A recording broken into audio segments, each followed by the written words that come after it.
there are other Okay. ways. Okay.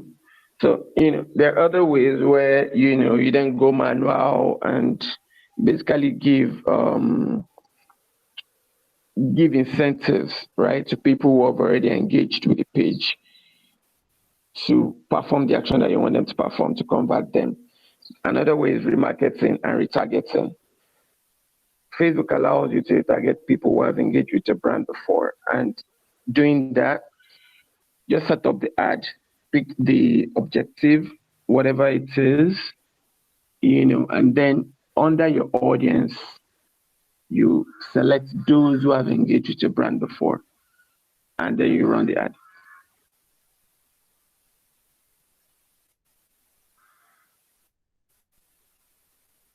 Okay. I would like to add to what Pelumi has said. Um, so when you're running an ad, it first has to start with the why, and then understanding that you are seeking for a specific action.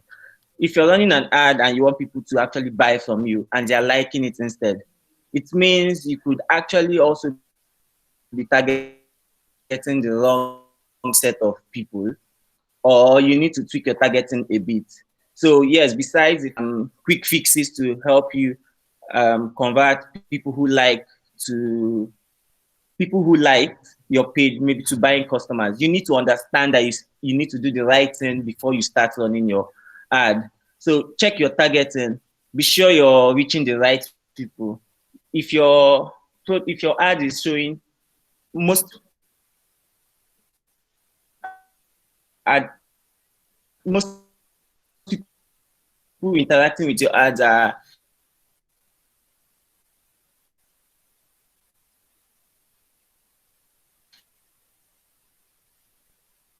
maybe female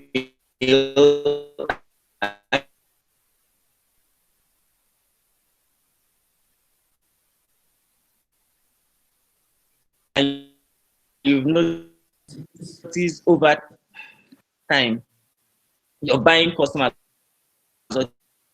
are Okay. the men, Thank you. then you Thank you might in a be sense. doing something Yeah, that quite wrong, answers it. remarketing and all that. So, just to put this out there again, if you didn't send your questions earlier, please you can ask the questions in the chat box, and then we'll take them after we take all the questions sent in. When we will have more time. Also, just drop your questions in the chat box, and we'll have them taken. So the next question says, what advice would you give to a budding digital marketing or marketer to stay relevant in the industry?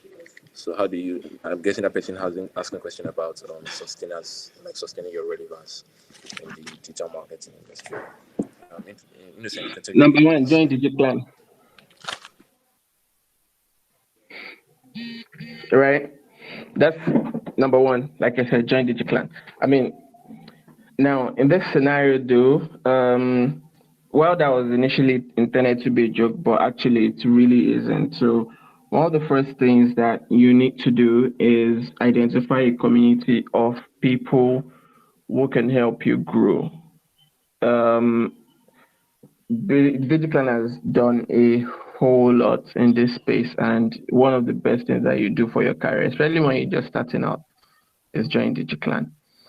Number two is you're in an industry where um, you're in an industry that changes rapidly, that is very, very dynamic. You're in an industry where what you know this week may not be relevant next week. And that's one thing that you don't want to be caught doing. You don't want to be caught pants down. You need to be able to defend your knowledge. So at every point, you update your knowledge. When you update your knowledge, you know that you won't be caught on the outside, literally. So you need to keep updating your knowledge.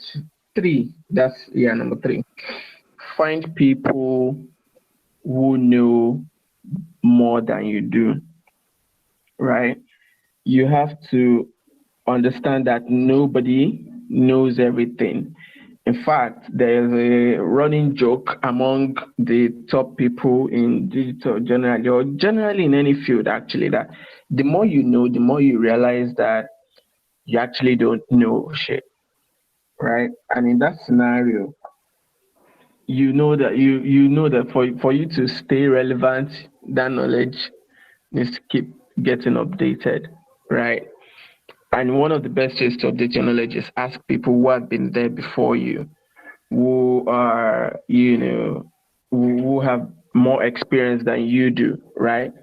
So, for example, um, recently a friend of ours got into a lead role, and one of the things that I asked was, okay, fine, how do we make this happen? How do we make it work? And we spoke to Kenny, right, and said, Kenny, we're going to need your help in pulling up this role.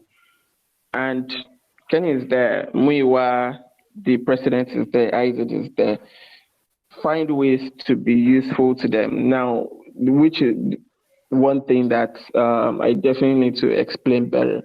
When most people come and say, oh, they want a mentor, or they want you to mentor them and all of that, mentorship isn't um, mentorship isn't a cut and dried stuff. You have to provide value, right? So if you're saying, oh, fine, you want them to mentor you, go to them. So, oh, you need help with this project, or what project are you working on? I'd like to learn, but then, the learning probably won't be for free, or what can I do to make your life better and all of that. So provide value to them. They'll definitely pull you up, right? Everywhere they go, they won't forget that you're actually good to them. So that's number three, right? I think then point, okay, I think that covers most of it. So one, join a community. Two, update your knowledge. Three, work with people who know more.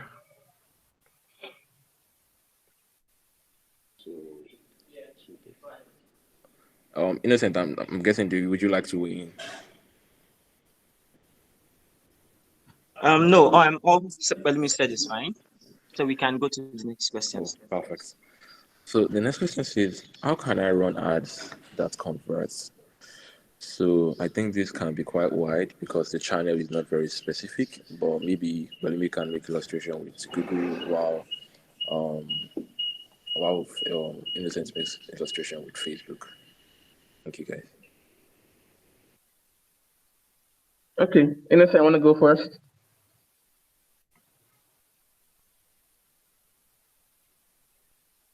Please go.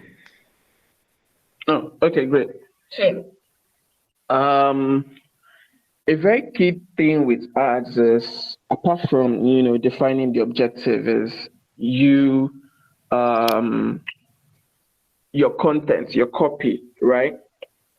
Now, most times it's usually this deciding factor about whether your ad converts or not. Now, you have to already from the get-go sort of have an idea of the percentage of the conversion rate, which is the percentage of which how many people are. So depending on the objective, is it going to be clicks? Is it going to be sign ups? Is it going to be traffic? All of that. So there's going to be drop off at every point. Now you have to understand your audience. It is the key to almost every single thing in digital, right? For example, if you're targeting what's it called? There's an example that I usually give in my training classes, right? If you're in a Nigerian environment and you want to sell books to a university student, your target audience is not the university students, right? Your target audience is the lecturer of that university student, because the truth is most university students in Nigeria usually don't buy books unless the lecturer recommends it to them, right? So understand who your target audience is and understand what makes them tick. Understand how best you can, what motivates your audience, and then write a copy or do a design craft a message that speaks to your audience. Honestly, that's like the best way to run an ad that converts across every platform. Every other thing is technical, like, make sure the ad is not too busy on Facebook because Facebook will not deliver it well enough if there's too many text on it, or um, don't add certain words to it so that they don't suppress how frequently the ad is delivered and all those extra things. But the bulk of making sure that your ad converts starts from the messaging.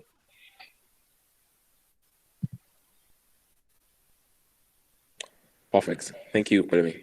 Um, Innocent, please, I would like you to weigh in on the channel given. Facebook, please. Okay. Um, to add to what Belumi has said, also know your product or understand what you're selling. If you do not understand what you're selling, you can't even understand um, who you're selling this to, which also would influence the best channel you use for this. So, for over the last year, before I joined Ogilvy, I I was with bettercar.ng, and the main goal was to generate leads to be able to make car purchases at some point in their lives, or yeah, in the nearest future, at least the most qualified leads to purchase soon. Um, I figured out that Facebook, Facebook as was not the channel I was supposed to use if I wanted actual quality leads.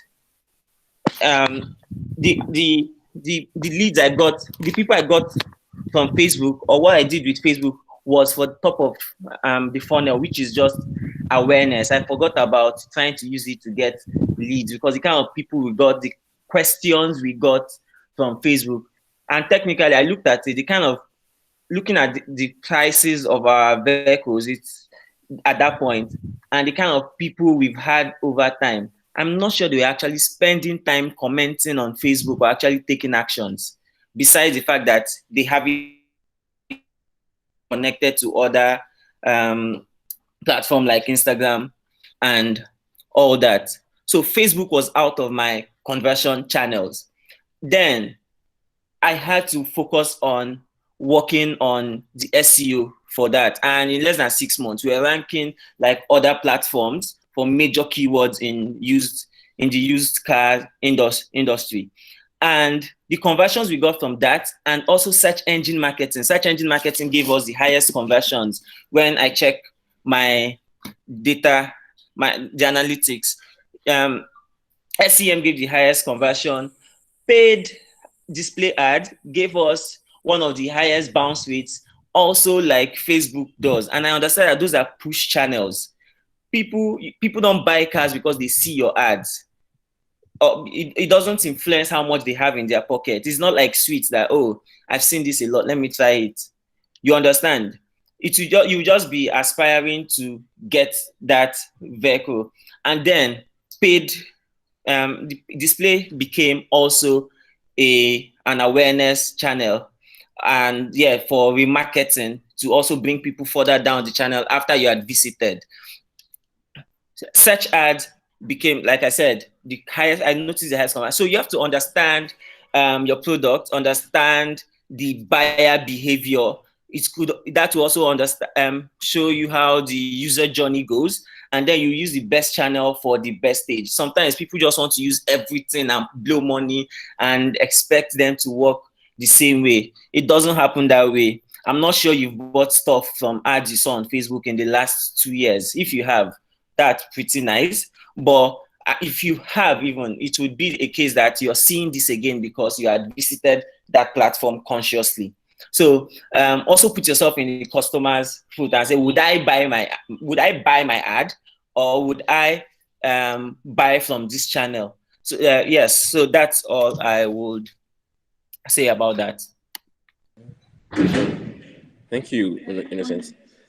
Just wanted to confirm, did you, after you use display as the awareness channel, did you run retargeting, or you just do search entirely as a different channel for conversion in terms of Yes, thinking? definitely. I use it as also as a marketing channel. So I set up the marketing tags. So when people generally visit or takes action on the ad or the conversion I had set up for the Google Ads platform, either they come from search or the display, there's another set of ad that they see over time. Okay. Thank you so much, Innocent. Sorry, So we'll take the next question. How do I sorry, tweak my Bukai, content for email such that they don't fall into promotional inbox?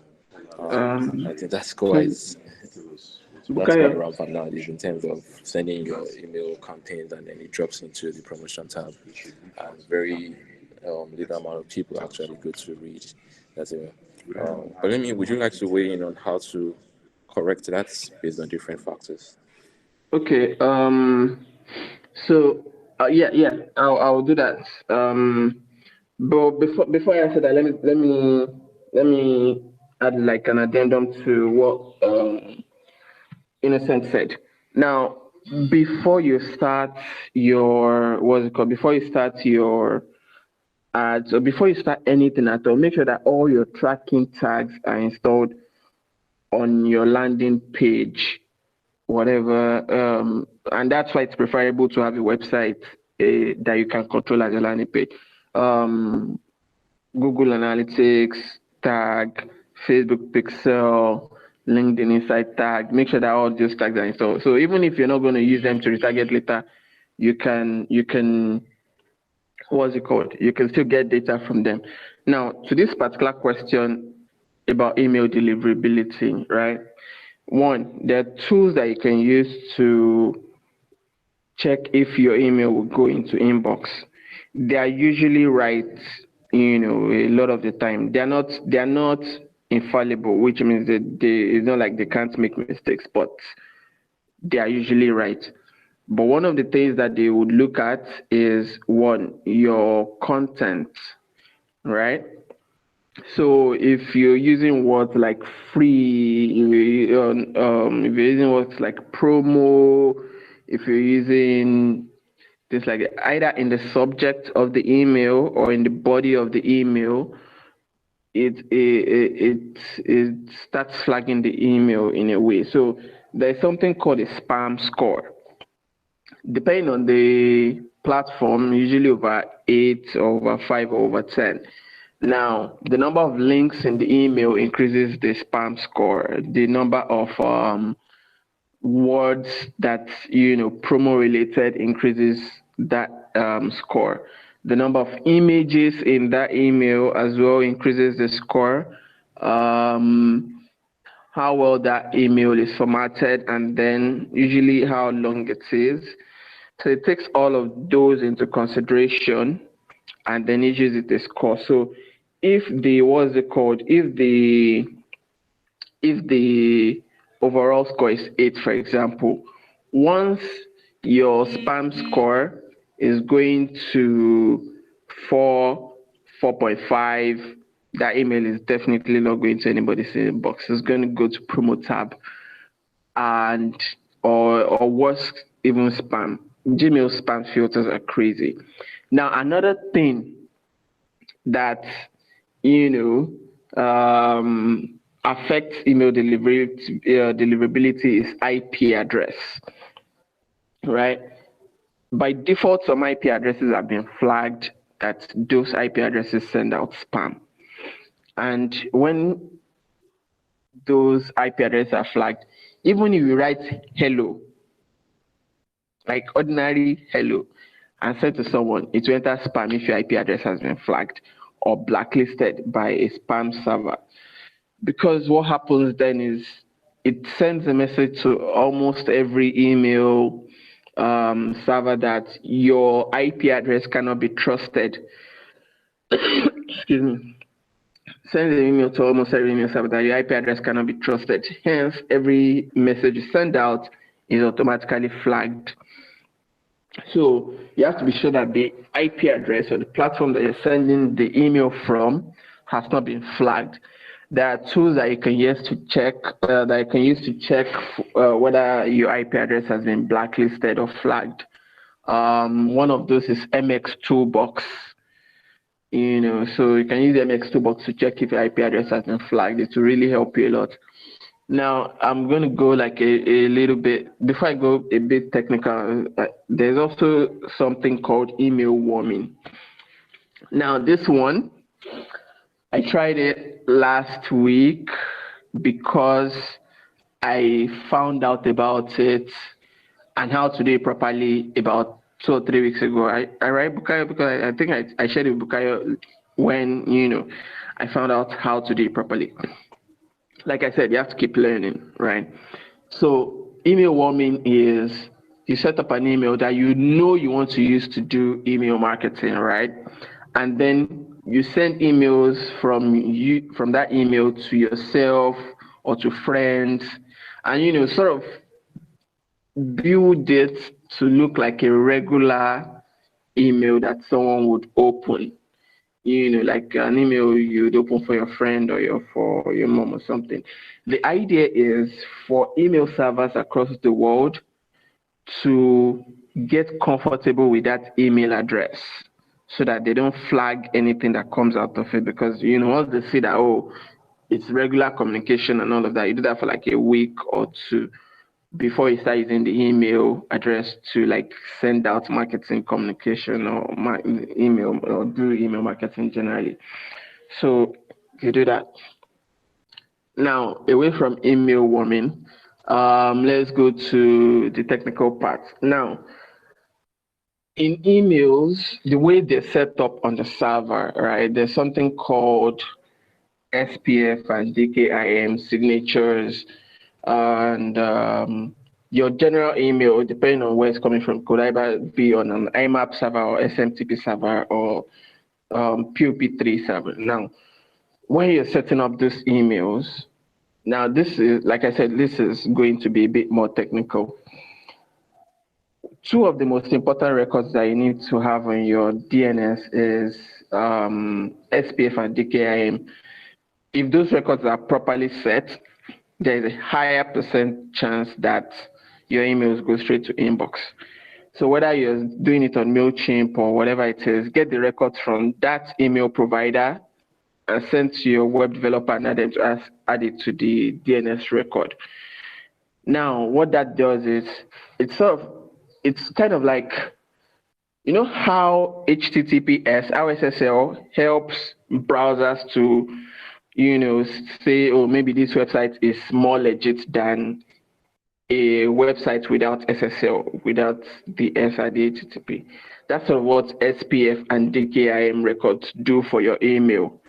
They signify to the email server recipient that this email is coming from a trusted or verified server or location. It's not a spoof.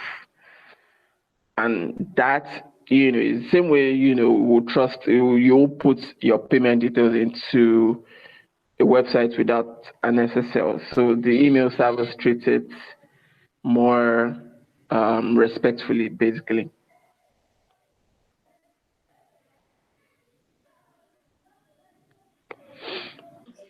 Thank you, Balumi. Innocent, I'm not sure you want to weigh in after so much, but do you want? Yeah, I have Leon here. Leon Okpe, he's an email marketing expert, and he's going to say one or two stuff. Yes, that's perfect. All right. Perfect. I remember mentioning we have much more experts in the house. So just to recap, Leon, the question was, how do I tweak my content or email such that they don't fall into the promotional inbox?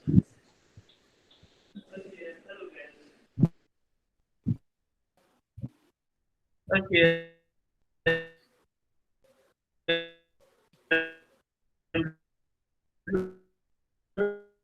Hello, guys. I'm going to go. Then it's a technical issue. So what I do is look at how bad it is and how salesy it looks. Then the first thing I do is to use a no subject, a no subject line, and then do a test email to my email. So if if the email goes to my inbox, I know that it is my subject line that has an issue that I need to change. And if it still goes to promotion, that I need to change. So if it's inboxes with a no subject subject line, what I do is I go back and then coin another subject line and then test it again. Right? So if it inboxes, then I know I'm good to go. Right? So I test with about like three different emails. If it inbox those three emails, then I know I'm good to go. If it goes to promotion in one email, two can inbox, one can still go to promotion. Then I know I still have to tweak again until all three inboxes and it still goes to promotion. Then I have to go back and work on my content. 3 paragraphs in the email copy. And so if I remove the first paragraph, that first paragraph I removed was the cost of my promotion. You know, the promo filter is very strong such that one space or even one capital letter can take your email to promotion. So even I was taking my emails to promotion. So many times when I remove "How are you today?" I notice that inbox to be flexible. It's 99% of the time one particular sentence to or that particular word. But if it still goes going, I just delete the whole paragraph and find another thing to put there till it inboxes. So this has really helped me to inbox a lot. It's a lot of work, to be honest. Sometimes I do up to 50 test emails before I can inbox all 3 emails, you know. So, but as long as I'm able to do that and I inbox, then I'm good to go. And my open rates, when I do all this and I inbox, my open rates are through the roof, up to 25% open rates, you know, on a 4K list actually. So which is very, very good.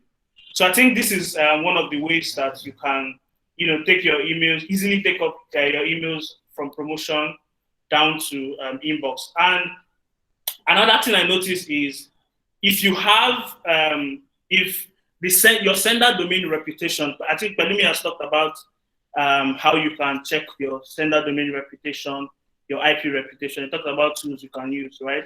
So if your IP reputation, the server you are sending your emails from, let's say the email autoresponder, which is like, let's say MailChimp in this case. The reason why I don't like using MailChimp is because if you're using the free plan of MailChimp, MailChimp actually puts users on IPs that are not strong on the free plan. If you're using the MailChimp free plan, if you notice your email is going to spam or promotions, it means that the IP they put you on is a shitty IP. Many autoresponders do it a lot. When they see that you are on the free plan, they put you on an IP that is not strong. Even for some users that even are on the paid plan, if you send a lot of spam content, too much spam content, you know, what they do is they just put you on an IP that is not strong and they keep collecting your money. So you keep going to spam and then you just keep making money, you know, and you struggle. So what you need to do is that if your IP reputation is strong and the sender domain you're sending from is very strong, no matter the amount of spam words or spam content you use, you would inbox, right? So you have to keep tweaking, you have to keep testing different ways, different methods. It's not just something fixed, but what I mentioned earlier helps me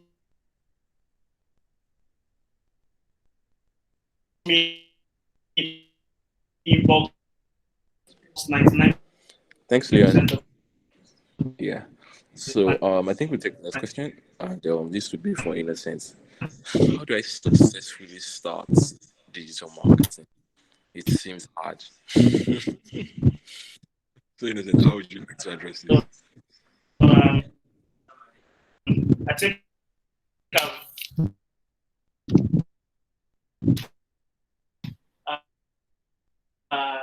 that's all from me, guys.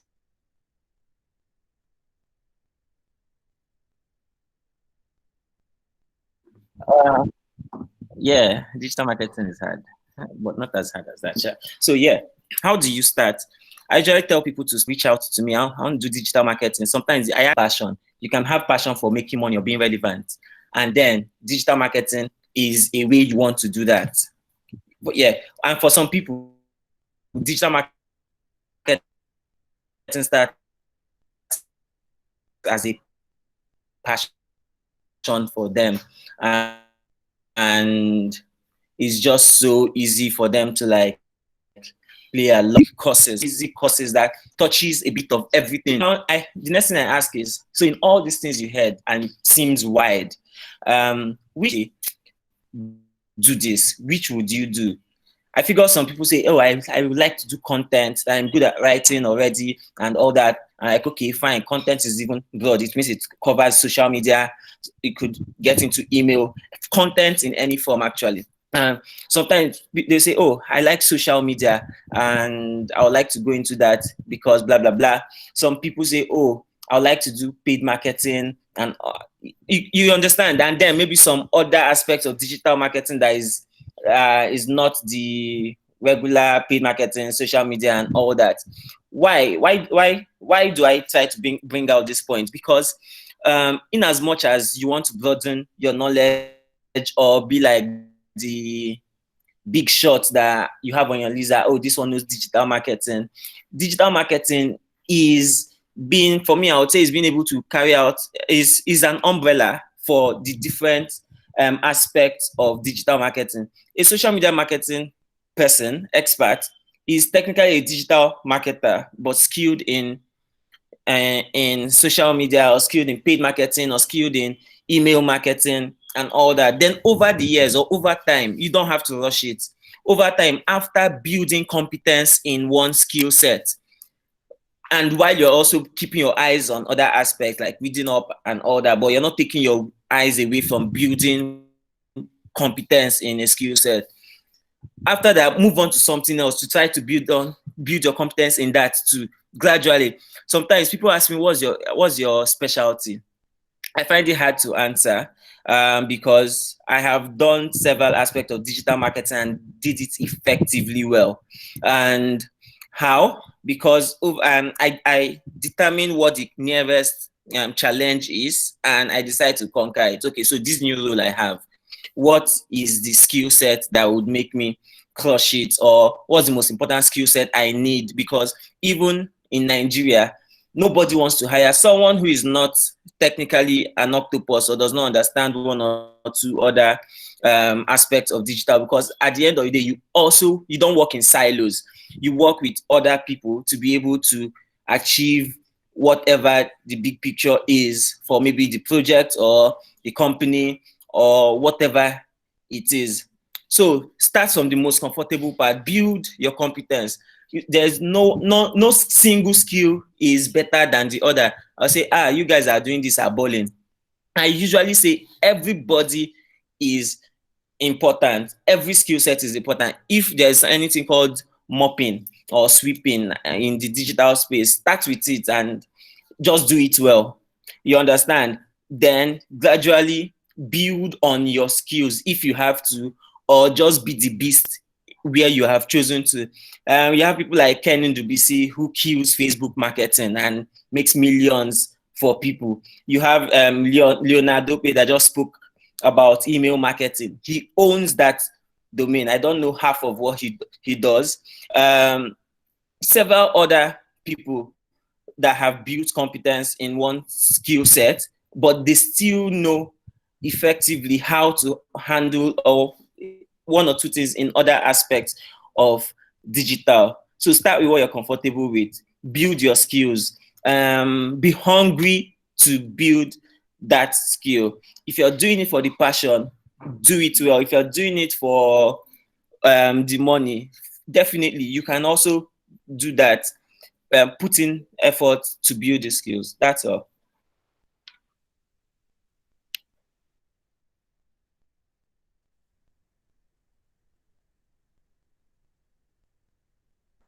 Belumi, would you like to say something? I think he probably has it covered. We're trying to control time constraints. Let me see. Um, Let me so see. someone asked this Towards question: how do I export Facebook ads data to a third-party attribution platform? Who wants to take that? I think I'll throw that open. third party attribution platform. So I guess the first question would be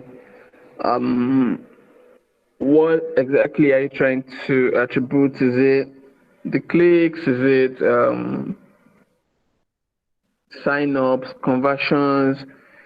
And that will depend on the attribution platform as well. Now, for most top tier attribution platforms, they usually already have an integration process from their own platform to Facebook, where you just have to connect your ad account directly to Facebook. Now, let me use AppsFlyer as an example, right? So within AppsFlyer, you go to what's it called? You go to integrated partners, right? And then under integrated partners, you search for Facebook, and then you connect your Facebook account. It also has to connect to your Facebook ads account, and then you pick the right ad account. So it will automatically, from the back end, handle the integration, because Facebook already has the API for this thing. So it then depends on your attribution partner or your attribution platform how best you're going to be able to connect. But usually they have like the connection sorted out from the end. That's usually better than any other way that you want to do it. So you exporting it manually and the likes usually doesn't quite work out well, because you might miss something, either because of the time frame. Maybe you pick a date or dates overlap and now you're double counting and things like that. So it all depends. The best way for you to do that is to automate it from your attribution platform.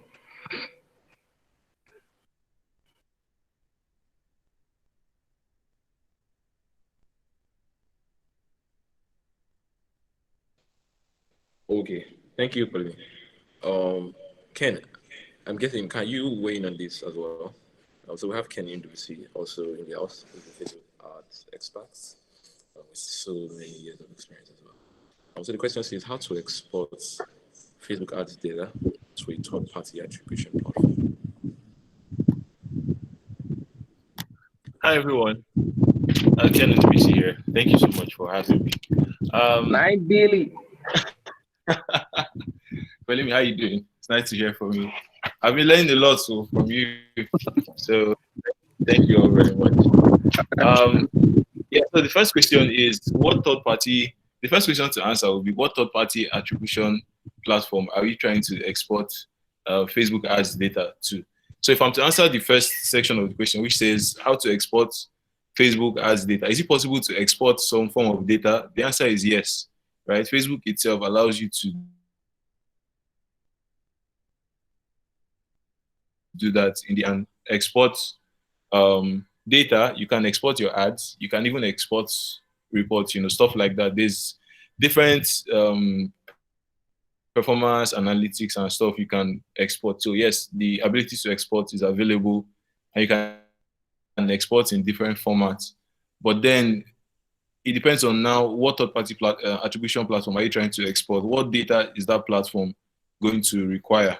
Now, Facebook being Facebook, they really don't, it's not every third-party platform that they would normally work with. So you need to know if the third-party platform that you're trying to work with has been given that permission by Facebook. That's the first thing to check. So once you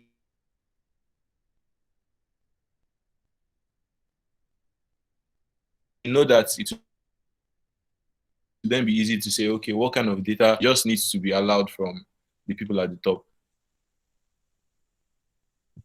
Yeah. Thank you, Ken. I think that's quite answers that question in a different perspective. The next question is also still relevant in terms of Facebook ads. So it says how to run effective Facebook ads for conversion. I mean, I think we can go all day for this, but maybe you could just point out. We're trying to maybe just keep it minimal and just point out different factors and variables that affect this to run an effective conversion campaign. I'll throw this out to anyone who can take this.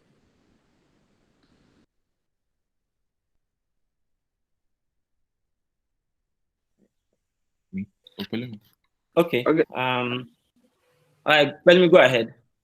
No. Continue. Okay, so how to run effective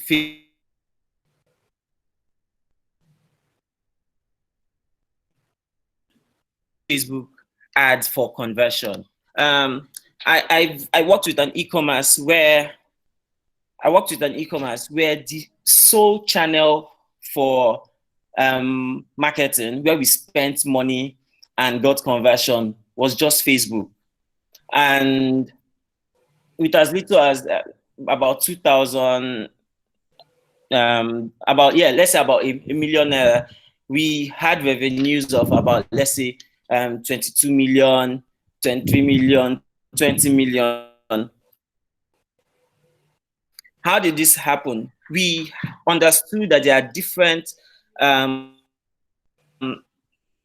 your website, or let's say on your e-commerce platform, people come in, or people have to first hear about or see your platform. So you have the awareness ads, always ads on running, meaning you have an ad that is always bringing people into the funnel on the first level.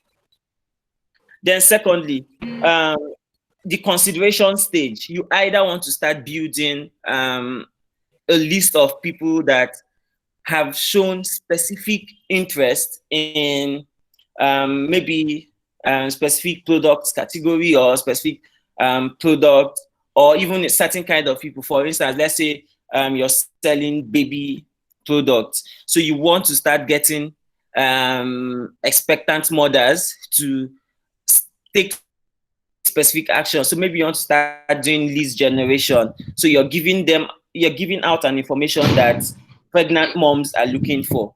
Then you know that, oh, this one is pregnant. These ones are a list of people who are pregnant or who have just had their babies and they need this knowledge.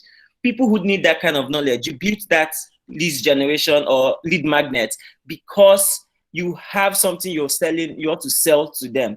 Then you know that, okay, so what product will these women need in this stage, since they have shown, as I know that these people who go for this information are pregnant women or maybe very new moms. Then you can know that things like maybe the items expectant mom buy would sell at that point, because you have you have a bucket of people with that interest. And then you can even also create a lookalike from that list of people to also expand the audience for the awareness, to funnel back into the awareness stage. You understand? So you can get likely people like that, while the people in the consideration that you've generated as leads that you know are in certain conditions to take an action, you then start also selling specific products to them or specific categories, the marketing specific categories to them. This was what we did at different stages. And then we also discovered that, okay, videos do work.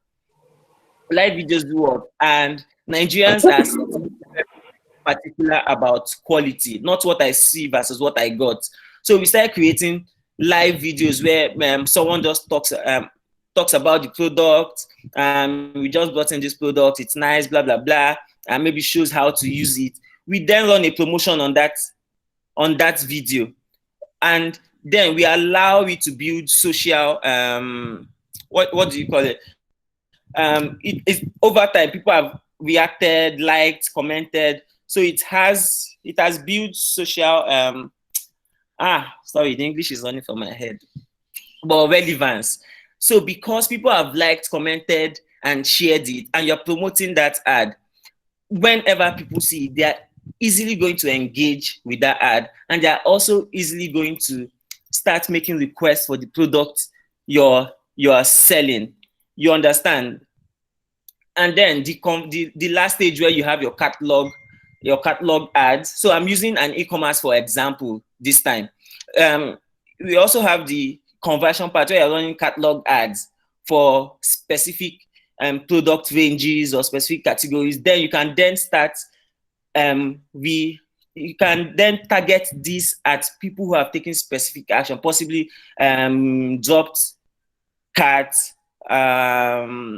maybe checkouts, people who stopped at the checkout page and didn't take an action and all that. Start targeting these people again with your conversion, with your catalog ads or your conversion ads, so that whatever made them not check out they could possibly change their mind and then make purchase, and you realize that your conversions will increase.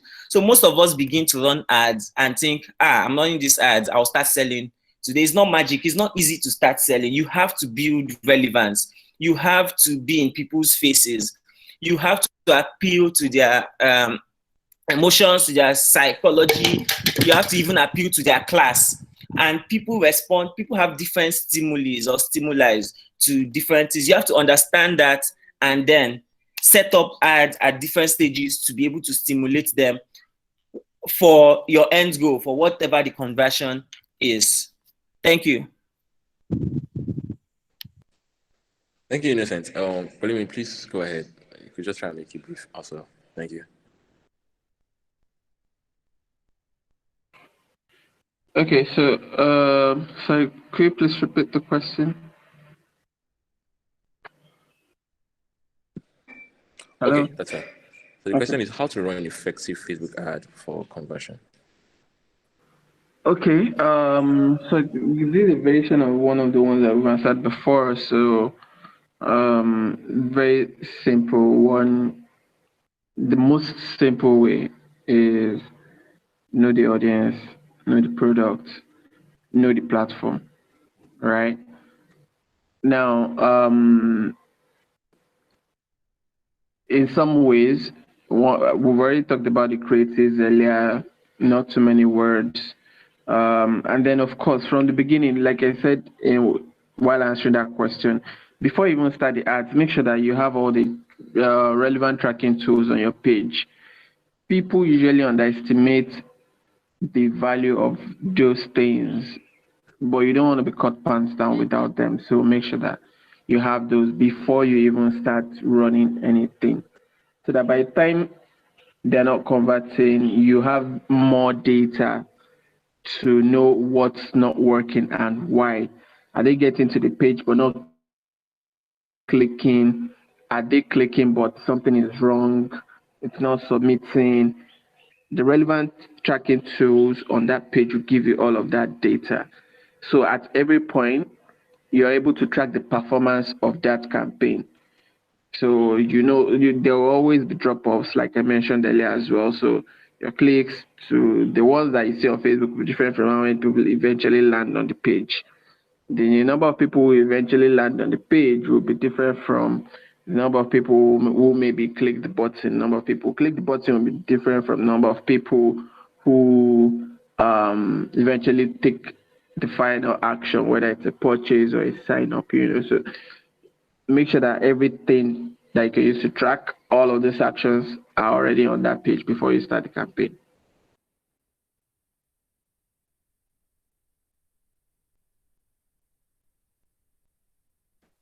Thank you, Pelumi. We'll take the next question. So I think this speaks to audience targeting on Facebook ads. So how can one target the right audience on Facebook? Innocent, if you could please speak about this.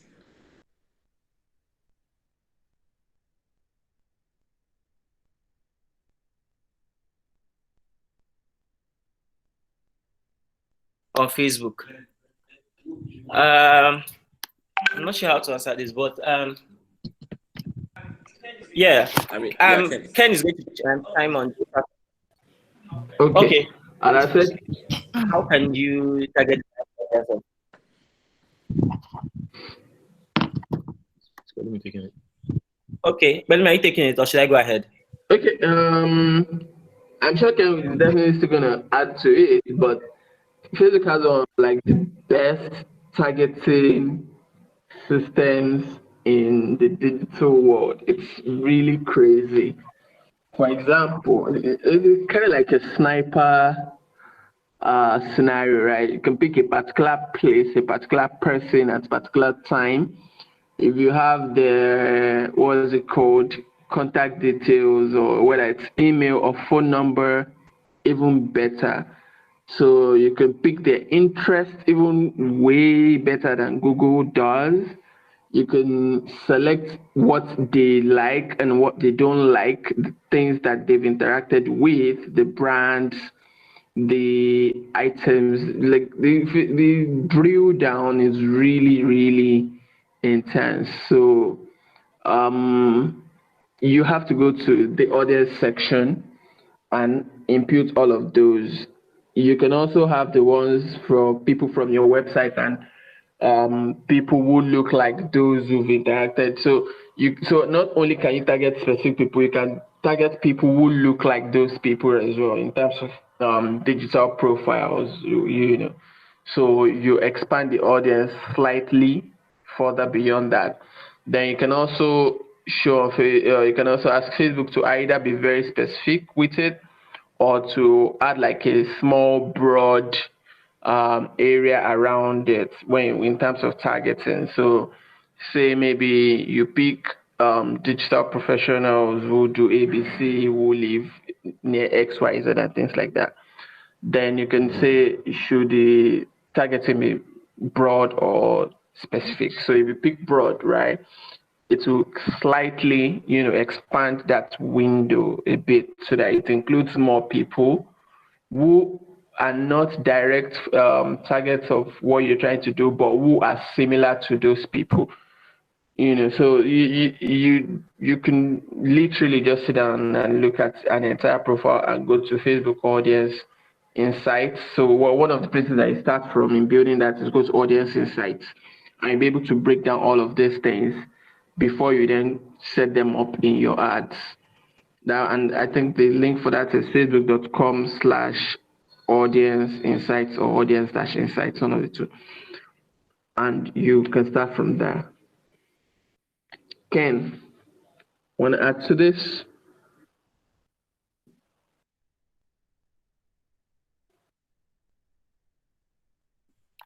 Oh, okay, yeah. Thank you, Pelumi. Thank you. Yes, Pelumi has said it all.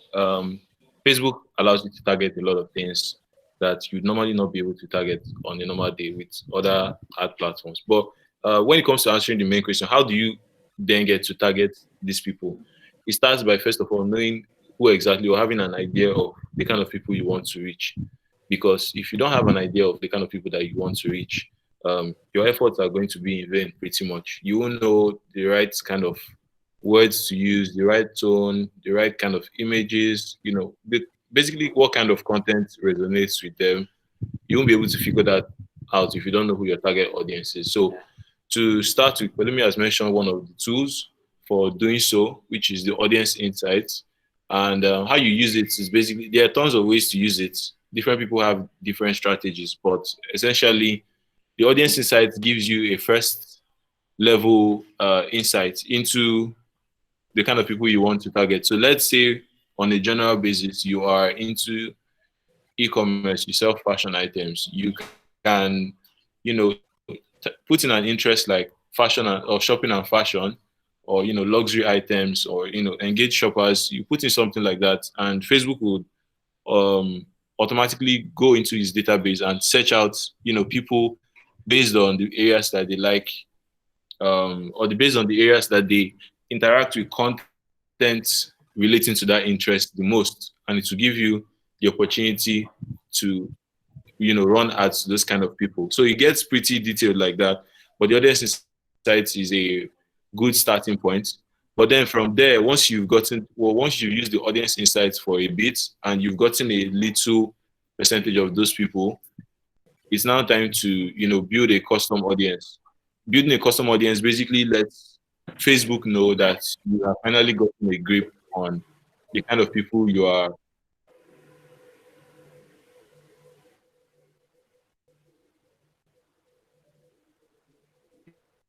interested in targeting a lookalike audience. By doing that, essentially, Facebook allows you to just reach out to people similar to those who have already indicated interest in whatever you have to sell, your product or service.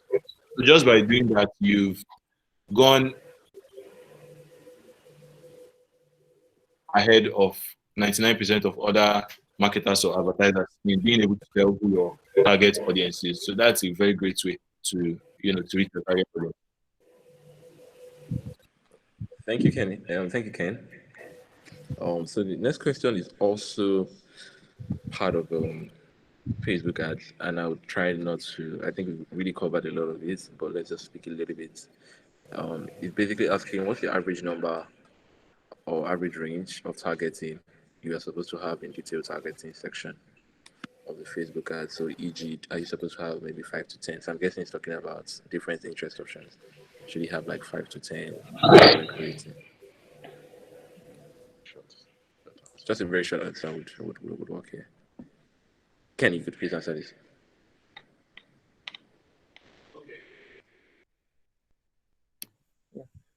Hello?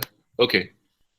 All right. So is there an average number or range of targeting one is supposed to have in the detailed targeting section? Well, I won't say there's an average number. What I will tell you to do is that I'll just give you a few pointers to help you here. The first thing is don't pack all the interest in the world into one ad set. And the reason for that is when you compile a lot of interest like that, you don't know which interest is working. I was working on a campaign where, the campaign was getting results, but after a few weeks, we were not able to see any results. And it was simply because we couldn't pinpoint exactly where the results were coming from.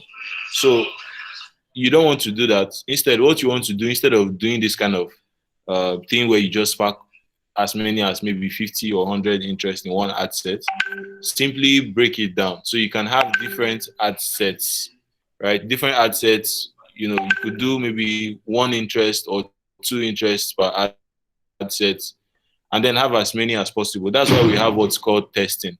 So testing would allow you to know which of the ad sets is working. And then from there, you can now say, okay, this particular ad set is working. Let me increase how much I'm spending on it versus trying to put all the interest into one. And then, you try to minimize your budget. So for the person that asks this question, what you can do, instead of, let's say you wanted to spend 5,000 on one ad set, just take out or break it down into ad sets of 500 each. Instead of 5,000, break it down to ad sets of 500 each. So you get 10 ad sets, but then you have a lot more leeway to know which interests are working the best for you. And then you can always adjust from there. It's all about testing and optimizing as you go along.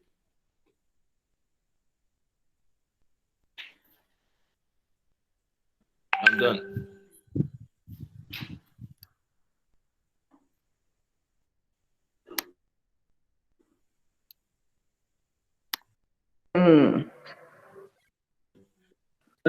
Okay, so the next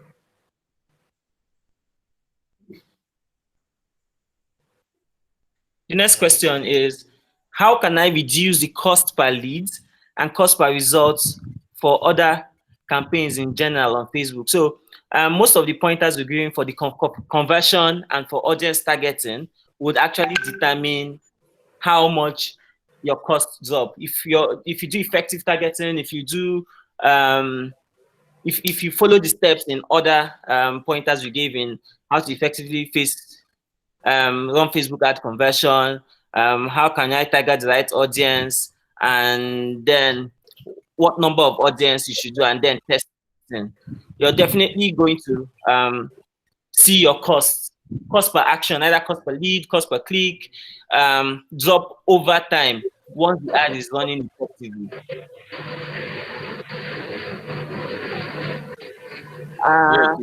Okay. Hello? Yeah, to add to that, can you mute your...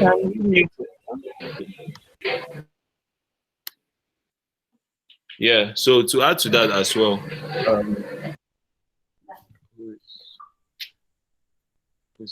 okay. Go ahead. All right, so to add to what Innocent has said, in order to reduce your cost per lead, being specific, on a per campaign basis. Let's say, for example, you are running an engagement campaign. A good way or a sure way to reduce your cost per lead would be to increase the number of engagements that you're getting, right? Because what happens is when you are running a particular campaign, let's say you're running an engagement campaign, and the more leads or the more engagement you get on that campaign, Facebook is you're telling Facebook a couple of things. First, you're telling them that the campaign is good and people are actually relating with it. So what happens is Facebook on one hand, Facebook wants your money, but on the other hand, they still want to reward you for being a good advertiser, providing content that is good for the platform. So they have an incentive to reward you. So your reward in this case is that you get your cost per lead is reduced, you're able to reach more people, and you're spending less just by being able to provide better content and being able to provide better engagement. All right. So being able to reduce your cost per lead or your cost per result would be a factor of getting good results with whatever objective that you decided to use for your ads. If you are using an objective of conversions, you're getting more conversions on your current budget, you'll notice your cost per lead will start. Or if you're running a lead campaign and you're getting more leads than you would normally get on a normal day at the same budget that you are using before, you definitely notice that your cost per lead will start going down, because that should tell you one thing. The factors are not mutually exclusive, right? They all work side by side with each other. So because your cost per leads are reducing, that means something else good is happening at another end. Probably your conversions are good, your engagement is better, something else is happening good that is making your cost to go down.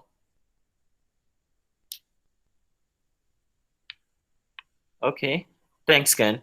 The next question is, how can I create a perfect website? Pelumi, would you like to answer this? Create a perfect website. Let me see.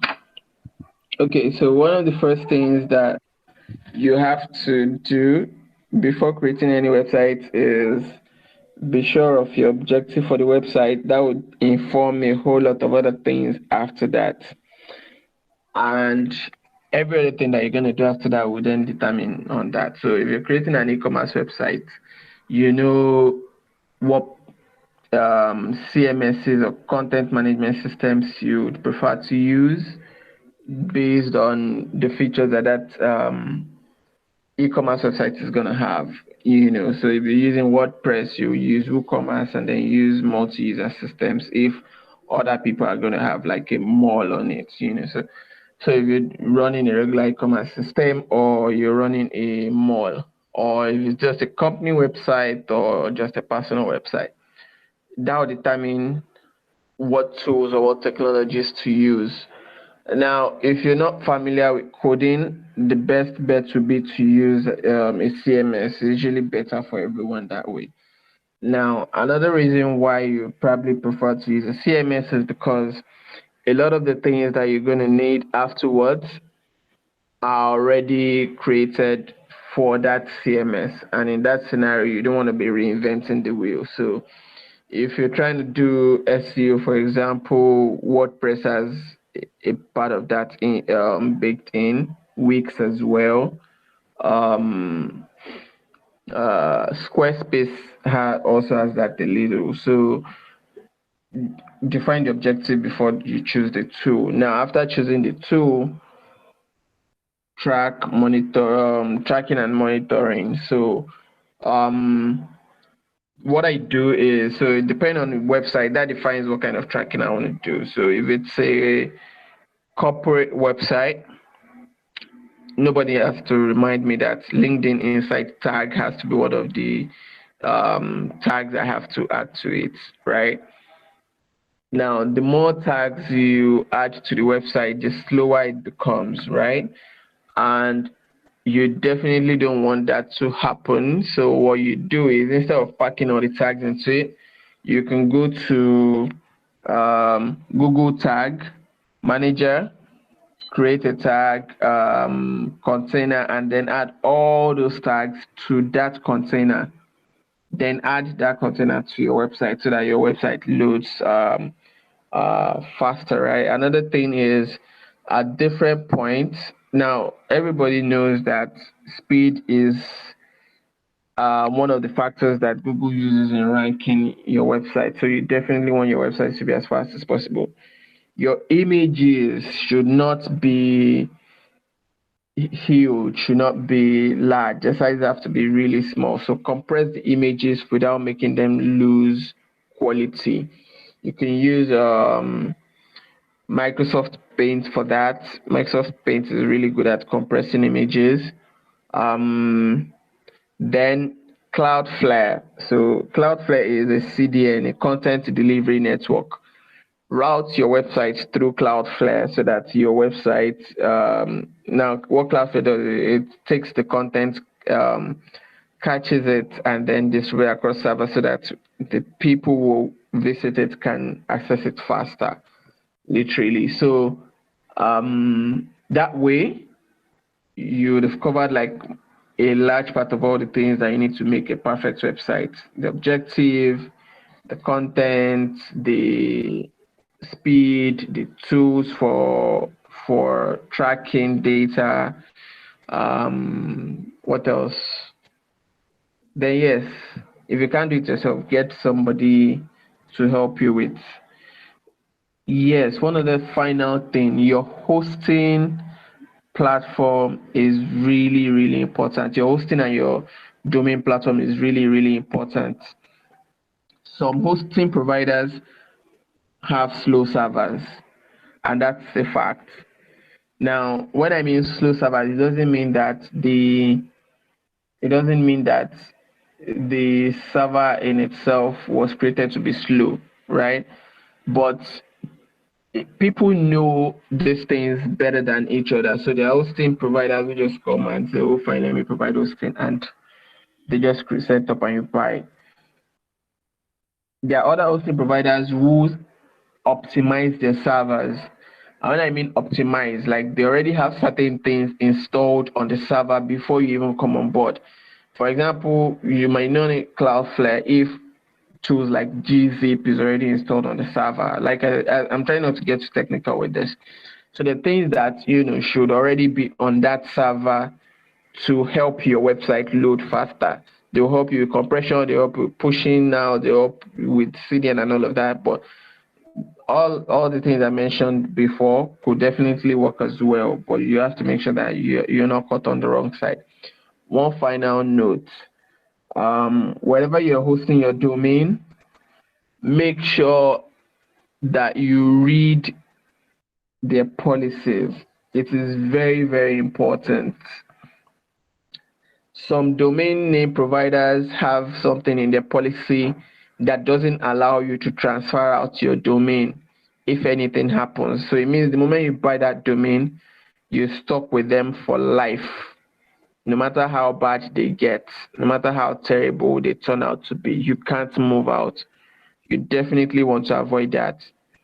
I was in a situation last year where we had to write to ICANN. ICANN is the one, not Nigerian ICANN, not your accountant. ICANN is the one in charge of domain names worldwide. ICANN.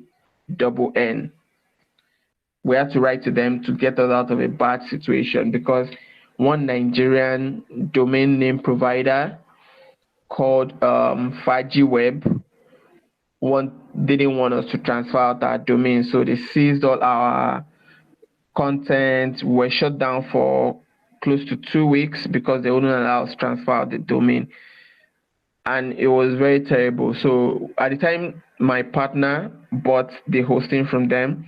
She bought it with web domain name and hosting. Then we moved the hosting out because they didn't have the capacity to handle our traffic. So we started using Linode. And when we wanted to renew, we said we couldn't renew both domain and hosting, that we need to renew only domain. They said they were not going to agree, that we have to pay for both domain and hosting. And that was where the fight started. Eventually, it dragged on, and we're shut down for like, I think it was more than 2 weeks. So you need to read the policy, or best bet, just host your domain and your website outside of Nigeria. Let's head it that way, trust me. Thanks, Pelumi. One more, I would like to mention a tool you could use to analyze the website, and that's Metrics. It helps you see what you can improve on your website, from maybe the load time, the how the website caches the file, image sizes, the script sizes, either JavaScript or ML, CSS script you don't need, things like that. So yeah, check out GT Metrics and for your website optimization. Then the Yeah. okay, fine. So sorry, hold it. Yeah. Sorry. Um, But me, when for going? WordPress, there is this new plugin that Google has, and that plugin is amazing. Honestly, it's been a while I've seen a plugin that good. Now, what that plugin does is it combines the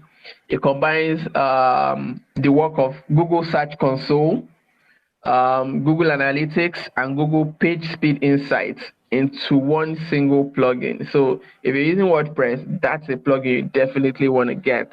It also has that sense in it. So that's like 4-in-1 plugin. So you get all of those data right in your WordPress dashboard. So how fast the site is, what people are searching to get to your site, and what kind of content you can prepare for later. The whole works literally right on your dashboard. Back to you, Innocent.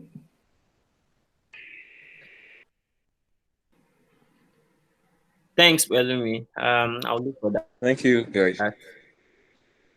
Okay, Okay. so we'll take a last question for this webinar. My masterclass, I mean. So, what are some unpopular acts to organically build an Instagram page and a YouTube channel? I think these are two questions in one. So, how can you organically grow your IG page as well as YouTube page? Not the conventional way.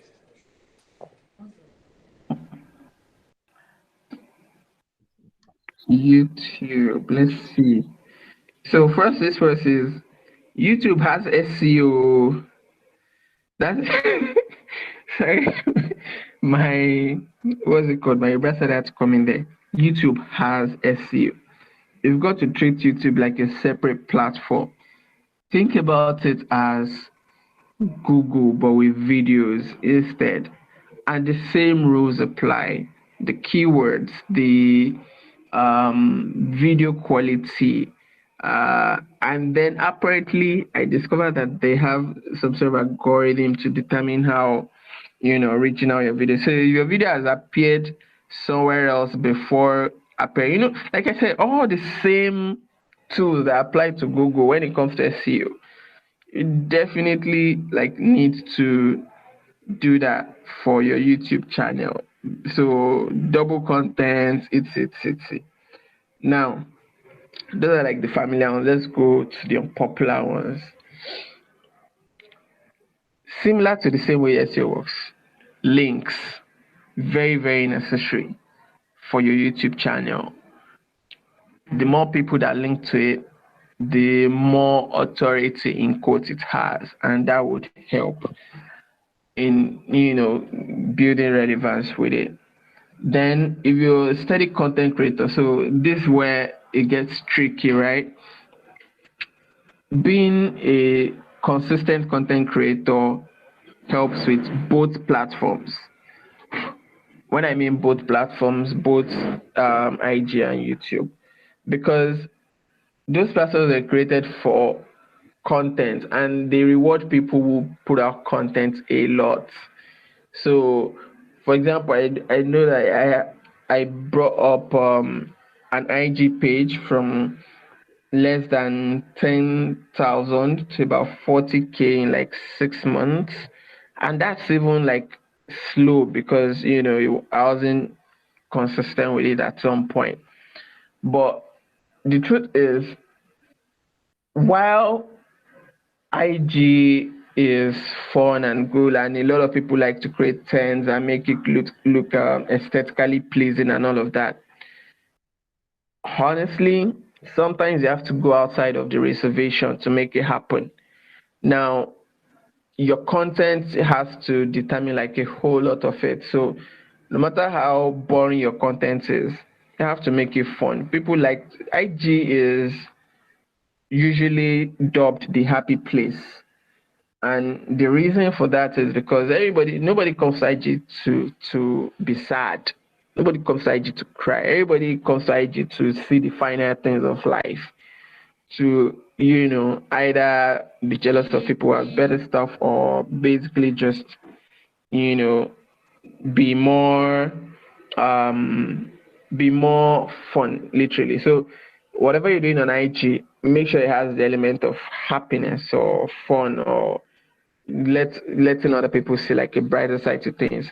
The flip side of IG is the sales part, which you might not really need to work on. But even if you're selling something, make it fun on IG, and you'd move fast, because by the very nature of the algorithm, if the first 10 people who see that post do not, if one of the first 10 people who see that post do not like it, your post is going down. No matter how informative or whatever your post is, they show it first to like 10 to 15 people, gauge the response. So the higher the number of people who like it, the more the number of people who would see the post.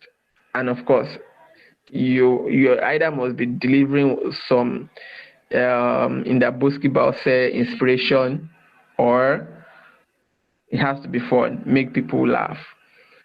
Let me see what else can you add to it.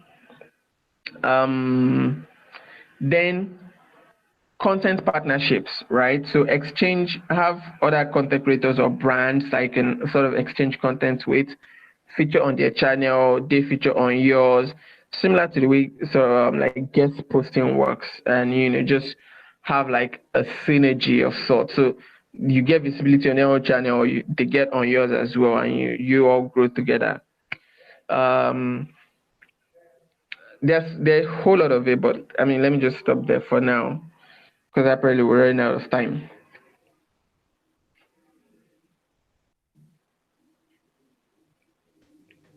Thanks, Bellamy. Innocent, would you like to add anything to that?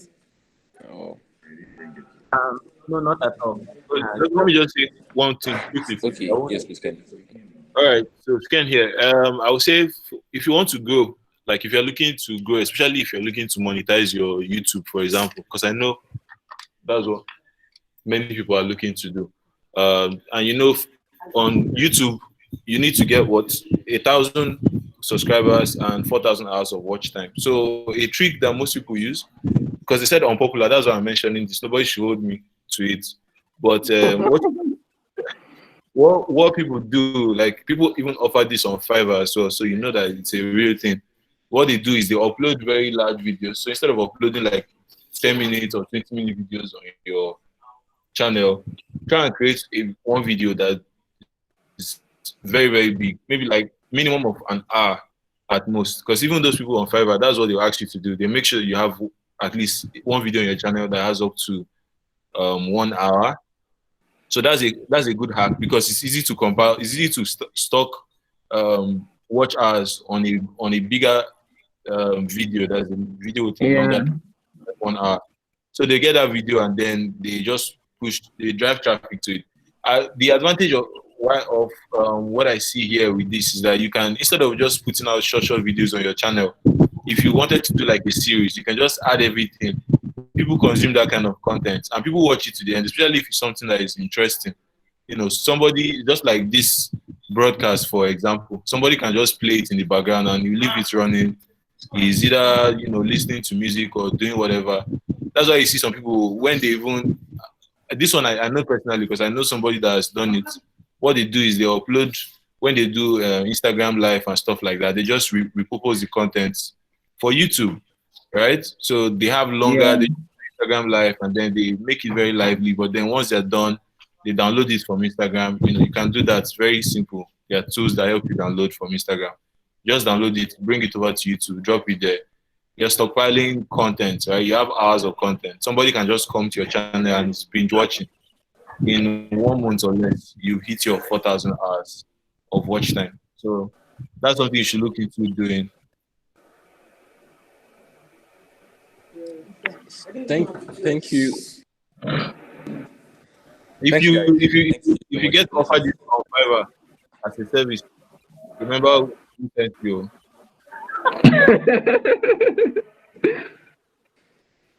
Thanks, Ken. Thanks, Innocent, Leon, Belumi, the whole house for contributing. You're So welcome.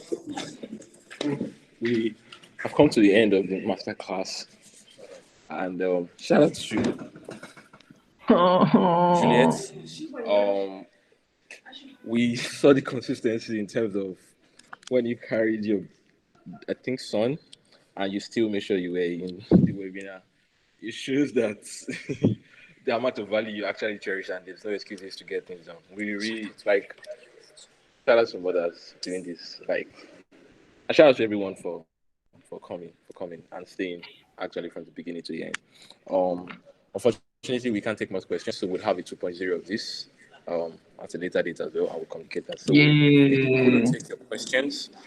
Um, we apologize for not taking your question, but we promise we will have your question taken in the next edition of Ask the Experts. Thank you so much for coming, and see you in 2 weeks. I love you. Bye. So for those who still have other questions, you know what to do. Send me the message. Don't send hi and then don't say anything. Just send the hi and the question so that when I get to WhatsApp eventually, I'll be able to just answer all through. Um, then yes, Digiclan will be running this survey for like forever, right? Booker, please drop the link in the chat so that people can, you know, fill the survey and also share the survey with the people in your network as well. We need as much information as possible. Um, I'm going to drop my number. Someone asked for my phone number. I'm going to drop that in the chat right now. I'm not a phone call person, so just send me a message. I'll respond. So, and preferably WhatsApp. So I'm on WhatsApp. So just send me the message via WhatsApp. I'll get to it. Um, Feromi, yes, there is a WhatsApp group. So what you're gonna do is you go to digiclan.africa slash register, right? So you see the registration form there. After that, someone will add you to the WhatsApp group, depending on your location. So that's my phone number. Feel free to reach out to me via WhatsApp, of course. Bukayo, do you have the link for the survey so that people can, I you think know? we'll have the link for the survey sent to the email after, but at the moment we would share the link for registration. So if you have any question, please, if you're not already a member, please register through the link I'm dropping in the chat box. And if you're already a member, please just ask a question at the group, and any of the facilitators will have your questions answered. I mean, but for the survey questions, we would have that sent to your email. Okay. So that's I just dropped the Um, link for registration. Um, it's totally free. Yeah, it's totally free to become a member. So we share information, we share ideas, we rub minds, and then we also still laugh. So it's not all serious and corporate as we were saying. So it's actually a very good community, and the booth is about rubbing each other's back and yeah, very. So if you need to join the group, please register through the link in the comment section, and then for you can see Pelumi dropped the survey link as well. I see it's not clickable, so I'm just going to add HTTPS behind it. Just please take a minute to fill the form. It's just a couple of minutes. It helps us to actually understand things better and provide much better solutions. Thank it's you so much. totally anonymous. So Feel free to tell us the truth. Oh, Tekulai, Ayobami, I apologize about that. I just saw your message. You've not been added to the group. We apologize. If you can, I would, I'll follow up with this after. I'll follow up with this after. I sincerely apologize. I'll have the list and look at it. I'll just try and note your name down so I do not forget about that. Thank you, everyone. I think I love you. that brings us to the end of the. Thank you, everyone. I love you. See you guys. I said, Isaac. we love you I too. said beside me, she's saying I love you to everyone. That's how our community. Don't worry. See Recognize that voice anytime. you much and see you. In 2 I weeks. love you. All right, bye everyone. Peace. Thank you, Pelumi. Pelumi, did you see my message? Yes, so I saw the message. My sister likes your voice, fast. Thank you, Love you. Innocent. Yeah. Look at Isaac. Isaac. Wait, second. All right, guys. Bye. You can all unmute yourselves if you want. And Who's that at our back? Ken, Ken. that's Nak. Ken, Muyiwa, Jumoke, Bukayo, Leon, Where am I? Pete Social, Innocent. Who's that? Ugo, Anoms. Where's Miyoski? That's Jumoke. What? They've gone up. All right. Isaac, you going? Bye bye.